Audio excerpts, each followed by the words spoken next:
देखिए, हमारे सामने घनश्याम अग्रवाल का एक व्यंग है, वाह रे हमदर्द।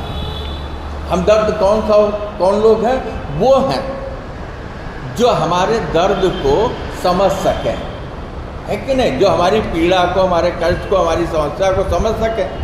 तो वाह रे हमदर्द में लेखक ने ऐसे लोगों पर व्यंग किया है जो कि पता चलता है कि दुर्घटना के बाद देखने के लिए लोग हॉस्पिटल में जाते हैं और वहाँ जाने के बाद किस तरीके से, एक तो दुर्घटना होने की वजह से फ्रैक्चर हुआ है और फ्रैक्चर होने के बाद भी जब वो वहाँ जाते हैं देखने के लिए तो रोगी को आराम मिलना चाहिए, लेकिन आराम मिलने की जगह जो है उसे क्या हो जाता है, आराम हराम है जैसी स्थिति हो जाती है।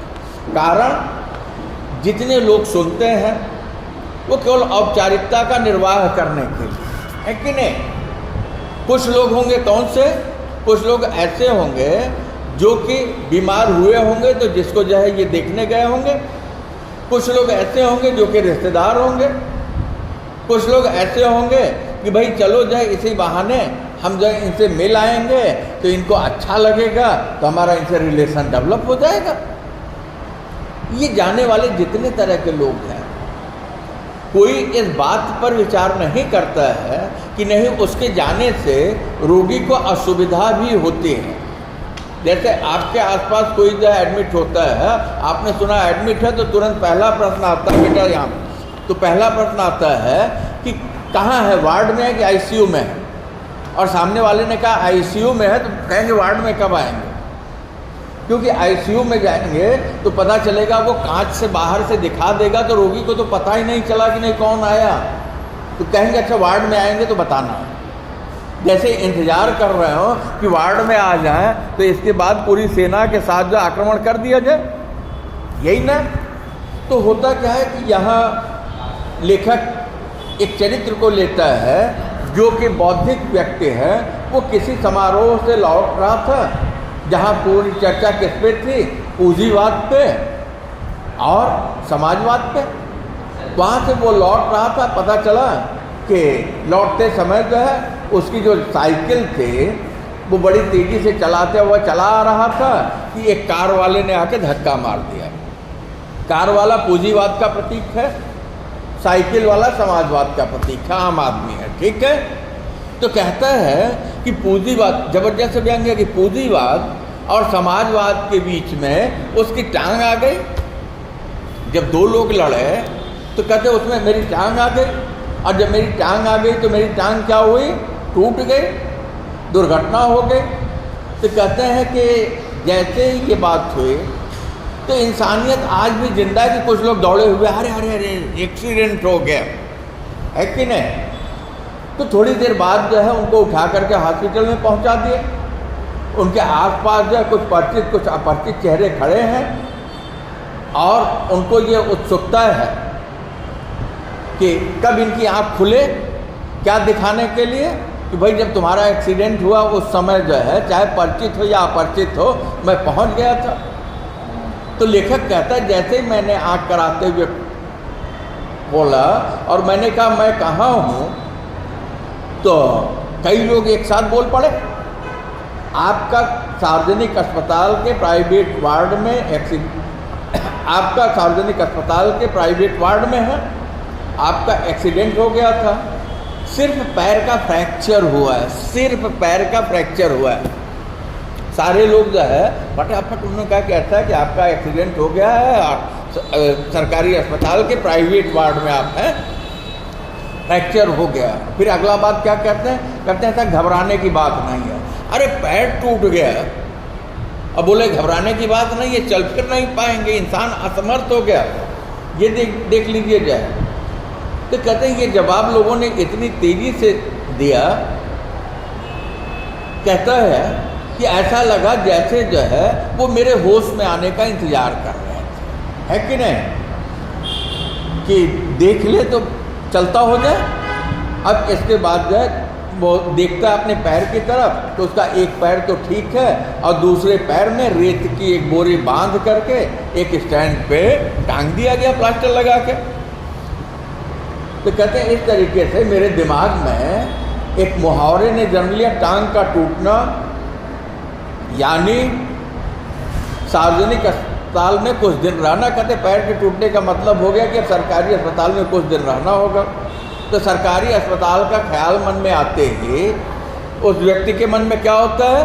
भय व्याप्त जाता है, क्योंकि सरकारी अस्पताल कैसा होता है? बहुत खतरनाक होता है, वहाँ अव्यवस्था होती है, क्योंकि सार्वजनिक चिपका हुआ है, जो चाहे डॉक्टर हो, चाहे वार्ड बॉय हो, चाहे नर्स हो, चाहे स्वीपर हो, कोई समय से अपना समय नहीं देता। ठीक है। कहते हैं अब मुझे यूँ लगा कि मेरा ये टांग का टूटना एकमात्र घटना है और सार्वजनिक अस्पताल में भर्ती होना दुर्घटना है। कहते कि घटना है मतलब एक बात तो हो गया कि मेरा पैर टूट गया, लेकिन अगर मेरा ये पैर टूटा कहीं मैं प्राइवेट में होता तो शायद थोड़े ठीक होता, लेकिन नहीं। सबसे बड़ी दुर्घटना यही हो गई है कि मुझे सरकारी अस्पताल के प्राइवेट वार्ड में भर्ती करा दिया गया है कि नहीं? तो जैसा मैंने कहा ना कि सरकारी हॉस्पिटल हो तो कभी भी जा सकते हैं। KM वार्ड या टाटा में जाता हूँ, धड़ल्ले से जा करके रोगी को कभी भी देख लेता हूँ, ये नहीं विचार करता कि नहीं यार ये आदमी सो रहा होगा। और एक आध जगह से गए थे, देख करके लौट के आए, सो रहा है नहीं जगाया, थोड़ा सा लिहाज करके तो पता चला कि ये हुआ नहीं, वो तो आए नहीं थे, गलत कह रहे हैं, चेहरा दिखाना पड़ता है। तो लेखक उसी से परेशान है, कहता है कि अब तो टांग से ज़्यादा जो है उनको चिंता ये होने लगी कि भाई अब हमदर्दी जताने वाले लोग आएंगे, और ये मिलने वाले जो है कि कई बार इतने अधिक आते हैं कि आते आते वो परेशान कर देते हैं। कितने परेशान कर देते हैं कि जो हॉस्पिटल में मरीज भर्ती है, पता चलता है कि उसे आराम की ज़रूरत है, लेकिन उसके लिए आराम कैसा हो जाता है? हराम हो जाता है। उसका नींद, उसकी चैन गायब है कि नहीं? कहते जनरल वार्ड होता है तो उसका तो एक नियम है कि भाई आप जब मरीज के पास आएंगे और मरीज के पास आएंगे तो आने के लिए एक समय निश्चित है कि उसी समय आप आने पाएंगे, नहीं तो आपको आने नहीं दिया जाएगा। लेकिन अगर प्राइवेट है सरकारी हॉस्पिटल का, तब तो यहाँ जो लोगों के लिए एकदम सुविधा हो गई कि वो अपनी सुविधा अनुसार आए और मिले। तो लेखक कहता है कि ये तो जैसे खुला निमंत्रण था। एक तो सरकारी अस्पताल में सुविधा नहीं मिलेगी, दूसरे सरकारी अस्पताल के प्राइवेट वार्ड में तो कहते हैं ये जैसे खुला निमंत्रण था कि भाई सारे लोग आओ, है कि नहीं? संदर्भ से व्याख्या के लिए ये पंक्तियाँ पूछेंगे, हे मेरे परिचितों, रिश्तेदारों, मित्रों, आओ, जब भी चाहे आओ, चाहे जितनी देर रुको, समय का कोई बंधन नहीं, अपने सारे बदला लेने का यही वक्त है। कहते हैं कि जैसे ये खुला निमंत्रण था सरकारी अस्पताल के प्राइवेट वार्ड में कि मेरे जितने भी जानने वाले हैं वो सारे के सारे लोग यहाँ आए, और किसके लिए आए? बदला लेने के लिए। अब सोचो, एक तो फ्रैक्चर हुआ है, दर्द हो रहा होगा, उसे आराम की ज़रूरत है, लेकिन नहीं, लोग इस बात को नहीं समझते। इसी सोच पर व्यंग किया है लेखक ने। हमें सोचना चाहिए कि व्यक्ति बीमार है तो हॉस्पिटल में गया है तो आराम के लिए गया है। हमें वहाँ जा कर के हम अपनी संवेदना तो व्यक्त करते हैं, लेकिन सामने वाले को उतना ज़्यादा दुखी करते हैं। कहते हैं अब क्योंकि प्राइवेट में इसके लिए चाहे जितनी देर रुके रहो, वहाँ का कोई न रोकेगा न टोकेगा, है कि नहीं? तो कहते हैं यही जो है सही समय है बदला लेने का, कि जितना ज़्यादा जो है तुम चाहो, हमने अगर तुमको परेशान किया है तो तुम भी हमको परेशान कर सकते हो, क्योंकि मैं कहीं भागूंगा नहीं, बिस्तर पे पड़ा रहूँगा। और ऐसी स्थिति में ये जितने हमदर्दी जताने वाले लोग हैं ये आए और अपनी हमदर्दी जता के हमसे अपना बदला जो है चुकता कर लें। कहते हैं मिलने वालों का ख्याल आते मुझे लगा मेरी दूसरी टांग भी टूट गई। मतलब एक में तो फ्रैक्चर हुआ है, समझ लीजिए कैसी सुरसुरी, कैसा दर्द महसूस हुआ होगा। ठीक है, तो फिर अब बताता है कि जो मिलने के लिए आए, तो मिलने वालों में सबसे पहले तो वो लोग आए जिनकी कभी टांग टूटी थी या जिनके साथ कोई दुर्घटना हुई थी और मैं अस्पताल में देखने गया था। तो वो जैसे इंतज़ार कर रहे हो कि नहीं मैं बीमार था तो ये देखने आए थे, तो अब ये बीमार है तो मैं देखने के लिए जाऊं, यही ना। और फिर कर रहे हैं क्या? कहते हैं अब क्योंकि भाई मैं देखने गया था तो मैंने एहसान कर दिया था, तो मैंने एहसान कर दिया था तो मुझे एहसान चुकाने का मौका मिला। तो ऐसी स्थिति में लेखक व्यंग करता है कि इंतज़ार कर रहे थे कब मेरी टांग टूटे, कब ये अपना एहसान चुकाए। इनकी हमदर्दी में यह खास बात छिपी रहती, देखो बेटा वक्त पर सब आता है। ठीक है, क्लियर है, आगे चलिए। कहते हैं अब दर्द की वजह से एक तो रोगी को नींद नहीं आती, बीमार है, ठीक है, और अगर कभी नींद आ भी गई तो क्या होता है, आने वाले ये जो उसे जगा देते हैं। और खासकर ऐसे लोग जो कि औपचारिकता का केवल फॉर्मेलिटी के लिए आए हैं, उन्हें रोगी से हमदर्दी नहीं होती। वो किसके लिए आए होते हैं, केवल अपना चेहरा दिखाने के लिए आए होते हैं कि आपके दुख में दुखी होकर के हॉस्पिटल में मैं देखने आया हूँ। जैसे अभी मैंने पूछा तो इसने जवाब दिया ना कि सोया होगा तो जगा दें। एक बार भी विचार नहीं करेंगे कि ये सोया है तो इसको आराम मिला है। सोया है इसका मतलब इसका हाल, ध्यान दीजिए, सोया है इसका मतलब इसका हाल ठीक है तभी नींद आई है कि नहीं। किसी को दर्द होगी, समस्या होगी तो नींद आएगी, नहीं आएगी। तो जानने वाले को तो कॉमन सेंस से इतना जान लेना चाहिए, लेकिन नहीं, जगा देते कि मैं आया हूँ। और कहते हैं कि आज इसने ये निश्चित किया कि आज जब कोई भी आए मैं आंखें नहीं खोलूँगा, चुपचाप पड़ा रहूँगा। अच्छी बात है, लेकिन इनके ऑफिस से इनके बड़े बाबू आए, और जब इनके बड़े बाबू आए कि आँख बंद करके जो लेटे रहे, तो पहले तो इन्होंने इन्हें देखा, तो फिर इनको सोया हुआ जानकर उन्होंने विचार किया कि यहाँ मैं आया हूँ तो इनको पता कैसे चले। तो उन्होंने धीरे धीरे हिलाना शुरू किया, बुलाए होंगे, फिर धीरे धीरे हिलाना शुरू किया। और फिर जब आंखें नहीं खुली तो उन्होंने क्या किया कि जो पैर का टूटा वाला हिस्सा था, जहाँ दर्द था, उसे दबा दिया है कि नहीं।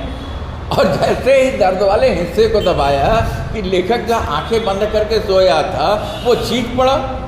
तो जब वो चीख पड़ा तो मुस्कुराते हुए वो कहते हैं, कहिए अब दर्द कैसा है। जबरदस्त व्यंग है कि नहीं है। अरे भाई, सामने वाले को दर्द हुआ तो तुम देखने इसीलिए गए थे कि उसे ये हो कि नहीं हमारे लोग हैं।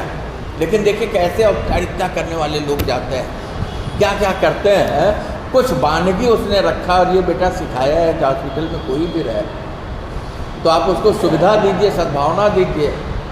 अगर सोया है तो उसको मत जगाइए।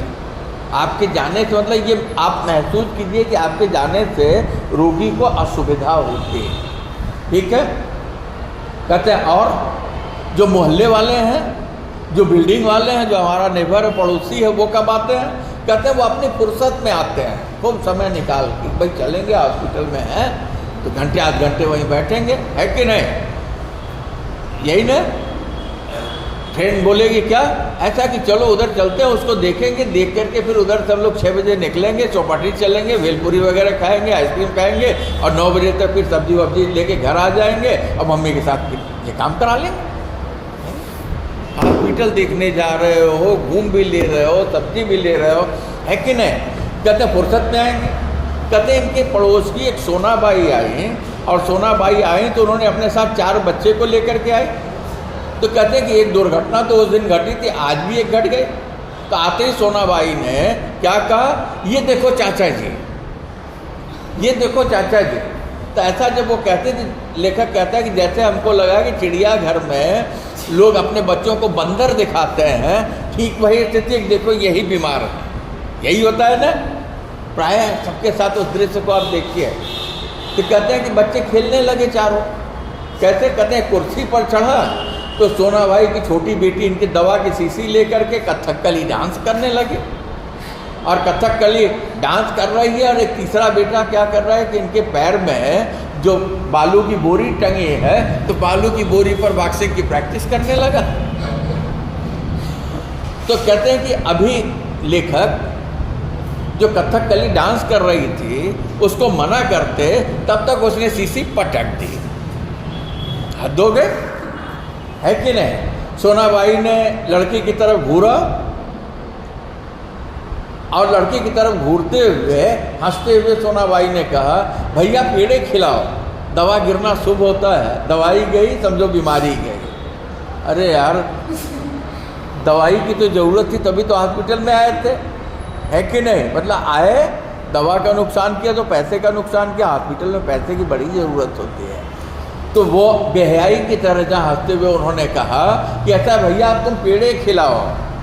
पेड़ा कब खिलाते हैं? खुशी में। कहते हैं ये खुशी का मौका है। अरे टांग टूटी, हॉस्पिटल में पड़े हैं, कोई पेड़े खिलाओ, खींच के डंडा उसको मारना चाहिए कि नहीं? बेटा ये काम अनजाने में हम खुद कर जाते हैं, है कि नहीं? बस ये व्यक्त करने में लिख कि नहीं भाई तुम जल्दी ठीक हो जाओ, ये केवल सुनाने और जताने में। तो वो कह रही है दवा का गिरना शुभ होता है, तो दवा गिर गई इसका मतलब अब तुमको दवा नहीं खानी पड़ेगी, अब तुम्हारी बीमारी गई। तो ये सोनाबाई जो आई थी अपने 4 बच्चों के साथ, इनके चारों बच्चे जो है दवा की शीशी गिराई, बालू की बोरी पर बॉक्सिंग कर लिया, कुर्सी पर कूद रहा है। कहते हैं इस तरीके से कि 2 घंटे में गए। अगर जनरल वार्ड में होते तब तो वहाँ का वार्ड बॉय या नर्स जो है ज़्यादा से ज़्यादा 2-3 मिनट के बाद देख लिया, चलो बाबा बाहर चलो, है कि नहीं? प्राइवेट वार्ड का नुकसान हुआ कि नहीं हुआ? कहते हैं अब गई तो 2 घंटे रह के, लेकिन जाते जाते कह के गई फिर आऊँगी। प्राय हम जाते हैं तो यही कहते हैं ना, अच्छा फिर मिलते हैं, आते हैं, कहते हैं फिर आऊँगी। तो लेखक जो है भीतर से कहाँ गया कि घर आए ये अपने 4 बच्चों के साथ, तो ये सब कुछ चल रहा था, तो अगली बार आएंगे तो फिर यही दृश्य सामने आएगा। तो कहते हैं कि और कुछ लोग ऐसे होते हैं जो कि विशेष करके दूर दराज गाँव से आते हैं, तो उन्होंने तो हद कर दी। कहते हैं कि एक दृश्य ऐसा हुआ कि एक आदमी टैक्सी से उतरा और दौड़ करके मेरी छाती पर सर रख के रोने लगा, हाय तुम्हें क्या हो गया, कार वाले का सत्यानाश हो। तो कहते हैं मैंने दिल में कहा मुझे जो हुआ सो हुआ, पर तू क्यों रोता है, तुम्हें क्या हुआ? तो कहते हैं इस तरीके से थोड़ी देर वो आदमी जो मेरे सीने पर अपना मुंह गड़ाए रोता रहा, और जब उसने मेरी छाती से गर्दन हटाई और उसकी आंखें मुझसे मिले तो एकाएक चुप हो गया, और फिर धीरे से हंसते हुए कहा माफ़ करना, मैं गलत कमरे में आ गया। ये व्यंग्य है बेटा, क्या आके उतना रो लिया, मतलब दुखी है, लेकिन जैसे ये हुआ बोला माफ़ करना, मैं गलत कमरे में आ गया था। आजकल लोग ठीक से बताते भी तो नहीं, गुप्ता जी का कमरा शायद बगल में है, अच्छा माफ़ करना। वो कहता है कि ऐसा माफ़ कीजिएगा, मैं गलत कमरे में आ गया। और देखिए कैसा ज़माना आ गया कि लोग जो सही एड्रेस भी नहीं बताते हैं। शायद गुप्ता जी जो है बगल वाले कमरे में हे करता हुआ, किसियानी हंसी हंसता हुआ वो चला गया। तो लेखक कहता है वही रुलाई जो थोड़ी देर पहले मेरे कमरे से आई थी, बगल के कमरे से सुनाई पड़ने लगी। सोच लो कितना आर्टिफिशियल बनावटी चेहरा हमारा है कि नहीं है। आया रोया तो भाई इसके बाद इनसे माफ़ी मांगा और हंसा, तो हंसने के बाद तुरंत कोई रो सकता है? क्यों? हंसने के बाद कोई रो सकता है? नहीं रो सकता, है कि नहीं? तो अब मुझे उस आदमी से अधिक गुस्सा अपनी पत्नी पर आया। हाँ दोगे, वो आया रोया गया, तो जब वो रो रहा था तो उस समय वो आदमी टैक्सी से उतरा था। तो ऐसी स्थिति में इनकी पत्नी ने सोचा कि वो आकर के इतना रो रहा है तो कोई रिश्तेदार होगा, तो टैक्सी वाले का किराया दे दी। तो इन्हें गुस्सा अपनी पत्नी पर आया, क्योंकि उसे इस प्रकार से रोते हुए देखकर मेरी पत्नी ने ये समझा कि ये मेरा कोई रिश्तेदार होगा या मेरा बहुत ही करीबी मित्र होगा, तो टैक्सी वाले का जो किराया था वो पत्नी ने दे दिया। तो गई भाई देखने वाले ये हमदर्द तो खतरनाक है कि नहीं है? तो कहता है अब हमदर्दी जताने वाले जरूर आएंगे, हमें उनकी सूरत भी नहीं देखना चाहते। ऐसे लोग भी आते। कहते अब हमारे शहर में एक कवि हैं लपकानंद जी। लपकानंद जी बेतुकी कविताएं लिखते हैं। कहते हैं जब तक पैर था तब तक वो दिखाई पड़ जाते थे, मैं तुरंत भाग जाता था, लेकिन अब पैर नहीं है तो बिस्तर पे मैं पड़ा हूँ। तो वो आए और आते ही वो कहने लगे कि ऐसा है कि पिछले 5-6 दिनों से मैं कवि सम्मेलनों में व्यस्त था और अभी खाली हुआ हूँ, लेकिन वहाँ मैं आपके बारे में ही सोचता रहा और मुझे रात रात नींद नहीं आती थी। तो रात रात नींद नहीं आती थी, इसके लिए आपके संदर्भ में मैंने आपके ऊपर कविता लिखी है। और इसके बाद जब वो कविता सुनाना शुरू किए तो कविता सुना रहे हैं, असम की राजधानी है शिलांग, मेरे दोस्त की टूट गई है टांग, मोटर वाले तेरी साइड थी रांग। हद हो गई भाई, हद हो गई कि नहीं होगी कि कैसे कैसे प्राणी आते हैं। तो कहते हैं कविता सुनाकर वो मेरी तरफ ऐसे देख रहे हैं मानो वो मुझसे पूछ रहे हो, कहो कविता कैसी रही। और दूसरी आँख जैसे उनसे पूछ रही हो, बेटा अब भी मुझसे भागेगा।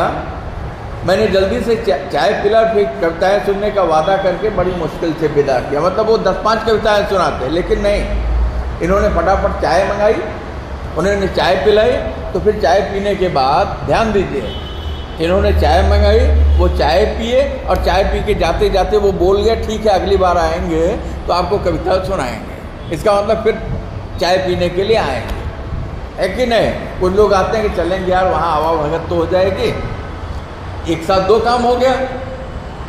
अगली बात बहुत अच्छी लाइन है, ये परीक्षा में पूछी जाएगी। अब मैं रोज ईश्वर से प्रार्थना करता हूँ, हे ईश्वर अगर तुझे मेरी दूसरी टांग भी तोड़नी हो तो ज़रूर तोड़, मगर कृपा कर उस जगह पर तोड़ना जहाँ मेरा कोई भी परिचित न हो, क्योंकि बड़े हमदर्द होते हैं बड़े बेदर्द होते हैं ये हमदर्द जताने वाले। तो कितना ऊब गया था हमदर्द जताने वाले देखने वालों से लेखक कि वो ईश्वर से ये कह रहा है, जबरदस्त व्यंग है कि नहीं। सोचो कोई आया रो रहा है, पत्नी ने किराया दे दिया, सामने वाले ने पूछा भी नहीं, तो कहते कि अब तो मैं ईश्वर से प्रार्थना करता हूँ कि क्या करना, ये नहीं कहता मेरा पैर मत तोड़ना, क्योंकि अगर लिखा है तो टूटेगा ही। लेकिन वो कहता है ऐसी जगह पे तोड़ना जहाँ पर क्या ना हो, कोई मुझे जानने वाला ना हो, ये हमदर्दी जताने वाला ना हो, क्योंकि ये हमदर्दी जताने वाले लोग कैसे होते हैं, बड़े बेदर्द होते हैं। उनको इस बात का हमदर्दी जताने में ज़रा भी पता नहीं चलता कि नहीं वो हमदर्दी तो जता रहे हैं, लेकिन हमारी हमदर्दी जताने की वजह से रोगी को कितनी असुविधा होती है। इस तरीके से लेखक जो है वो हमें इस व्यंग के माध्यम से ये बता ले जाता है कि जब भी कोई बीमार होता है और हॉस्पिटल में हम उसे देखने जाते हैं तो हम इस बात का जरा सा भी अनुमान नहीं करते हैं कि नहीं मेरे जाने की वजह से उस रोगी को असुविधा होगी। हम उसकी असुविधा का ध्यान न रखते हुए अपनी सुविधा का ध्यान रख करके हम उससे मिलने जाते हैं, और वहाँ मिलने जाते हैं तो अपनी सुविधा अनुसार वहाँ हम देर तक रुके रहते हैं, और वहाँ रुके रहते हैं तो वहाँ बेकार में फालतू की बातें हम उससे करते हैं। जबकि अस्पताल में बीमार होने के बाद रोगी को विश्राम की आवश्यकता होती है। तो हमें लेखक जैसे जो इस व्यंग के माध्यम से ये बताना चाह रहा हो कि इस तरीके की अगर कोई बात हो तो वहाँ रोगी को देखने के लिए मत जाइए, ऐसा नहीं जाइए, लेकिन ये देखिए, ये दिखाने के चक्कर में नहीं कि आप आए हैं वहाँ, तो आप गए तो भाई सामने वाले के साथ अपनी संवेदना प्रकट करने के लिए। तो वहाँ किसी ने आपको नहीं देखा तब भी कोई फ़र्क नहीं पड़ेगा, रोगी ने आपको नहीं देखा तब भी कोई फ़र्क नहीं पड़ेगा। लेकिन नहीं, यहाँ तो हम क्या करते हैं, हम दिखाना चाहते हैं। इस तरीके से ये व्यंग पूरा हुआ। तो हमें इस व्यंग से ये सीखना चाहिए कि भविष्य में कोई भी बीमार हो, किसी भी तरह के रोग से वो ग्रस्त हो, हॉस्पिटल में एडमिट है, घर पे है, तो हमें जो उसकी सुविधा असुविधा के अनुसार जो है अपनी संवेदना प्रकट करनी है तो करें। लेकिन ऐसा करते समय हम इस बात का हमेशा ध्यान रखें कि रोगी को किसी भी तरीके की परेशानी नहीं होनी चाहिए। ठीक है।